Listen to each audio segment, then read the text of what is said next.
Hi guys, welcome back to our channel. Super happy to see everyone here. Guys, I'm so excited for today's episode because as you can see with my get up, with my fashion, we are attending the Philippine Fashion Week for today. Yay! So, of course guys, as our routine, what we are going to do for today is I'm going to show you my OOTD, what fits inside my bag of the day. I would also be featuring Streestyle, the very fashionable people here in the Philippines, and of course would be featuring the very beautiful show that we are going to watch together. So hope you enjoy today's episode. Hi guys, Ron here, Suking Budgetarian Fashionista. I publish vlog every Wednesdays and Saturdays about lace about fashion. I do luxury shopping vlogs, also and unboxings. I also do bag reviews and provide styling tips. I'm inviting you to please join our ever-growing fan. There's a cute little icon here, so please click on that one so you can easily subscribe and be a member of our growing luxury addicted family. Please like and share this video and follow me on my new Instagram account that's at Ramiro52 for daily updates and styling tips. Hi guys, so just to show you what I'm wearing for today, the entire ensemble, this is by Mason Ramiro. I have designed and constructed this. So as you can see, I'm wearing a very couture top. So this is a lace top that I had embellished with laser cut 3D flowers and lace. Then of course I have my Valentino pink pants. I'm also designed these shoes. This is from my previous brand, Monster Shoes. I am wearing my Fendi earrings. Then of course guys, I'm so excited for bag of the day. I am wearing my beaded Fendi Baguette, and of course I'm wearing my micro Fendi Baguette as an accessory. So later guys, I'm going to show you what fits inside my beautiful bag of the day. So hope you enjoy today's episode. Hi guys, so this is my bag of the day because I wanted to show you that I'm carrying my Fendi Baguette. I'm doing a double situation here. So I have my crystal Fendi beaded baguette bag here, and I have my micro Fendi Baguette bag. So it's actually attached to the bag, and I could carry it like this as a double bag situation, or I could carry her as a bag charm. So let's start first with the micro Fendi Baguette. So here it's just very basic. Some of my toiletries and beauty kits are here. So I have my oil control film, I have my lip gloss and lipstick and keys. It is where I put her. Guys, don't mind my fingernails. I really did design this style on how I painted my nails. So anyways, back to the bag, and here is for the Fendi Baguette. It's really stuffed guys because I have carried her with the bag organizer. So let's see what's inside. So I have my phone, power bank, then I have the cord, and then of course I have my YSL card holder. What else? I have this. So I have my face mask, some tissue, then I have my wet wipes, I have more, I have some gum, mint, medicine over here, and then what else? Small fan if I get hot. Then I think that's it. This is the bag organizer. I got this from our Shopee here. If you are interested with a bag organizer for your Fendi Baguette, please comment down below and I'm going to link it on the description box below. So that is basically it. So hope you enjoyed today's episode.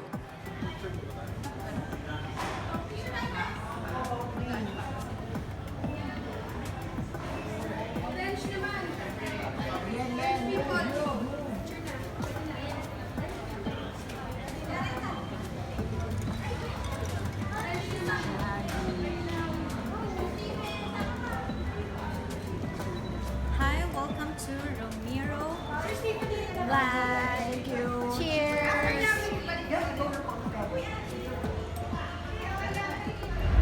Hi guys, so we are already here at Bench Fashion Week. Unfortunately, there was like a little bit of miscommunication with the reception, but we were able to go in. So we're going to check in our seat, and let's see later. I'm going to feature more streetwear. So I'll see you guys. So guys, hope you can hear me. So finally, we are on our seat. So I'm here with Yen. Then James is over there. So we're just waiting for the show to start. So here I'm going to show. I'm so excited to see very new fashion here in the Philippines.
Tell me about something about your bag. Yeah, this is limited edition bag from Art Fair. I'm the only one who has this. This is five. From Aranas. Can I see the inside? And the handle is so soft. It's like lower base. Yeah, it's like a lower bed, but for me this is better. Support local. I love it. And it comes with a pouch sa loob. Ah, that's nice. So this is very, ano talaga, it will protect your things inside. And I love the underside. It has Yes. leather. I love it. Hey, Ayan, ganda ng skirt mo! Madali, I love your skirt! the skirt is by Junya Watanabe. Junya Watanabe. and the Long sleeve. and the earrings. Earring by Jackie I love Clarino. it. I love the earrings. Super nice.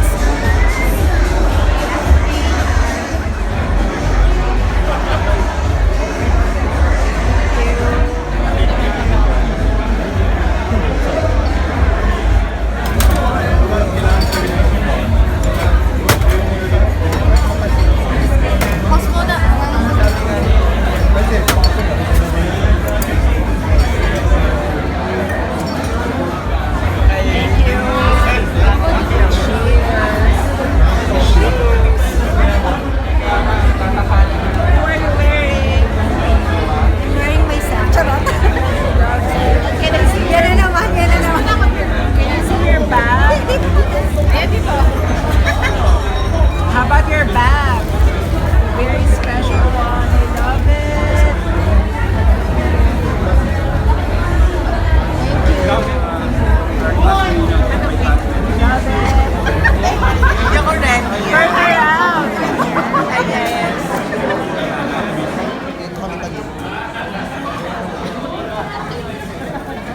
Who are you wearing? I love your bag. Fendi. Thank you. Congratulations. Wearing all jaggy. Can I see everything on? Love it. Thank you. Can I see the shoes? Wow. Obsessing. Thank you. Hi guys, so hope you enjoyed our episode for today. So please let me know what you think of the fashion that we have witnessed for today. Hope you enjoyed the fashion show. And before we end our episode, I'm inviting you to please Join our ever-growing fan. There's a cute little icon here, so please click on that one so you can easily subscribe and be a member of our growing luxury executive family. Please like and share this video and follow me on my new Instagram account. That's @Romero52 for daily updates and styling tips coming from me. A million thank you for staying with me in today's episode. I'm going to see you on our next. Please stay safe. I'm going to leave a couple of videos here for you to check out. Please stay safe. I'm going to see each and every one of you soon. Bye!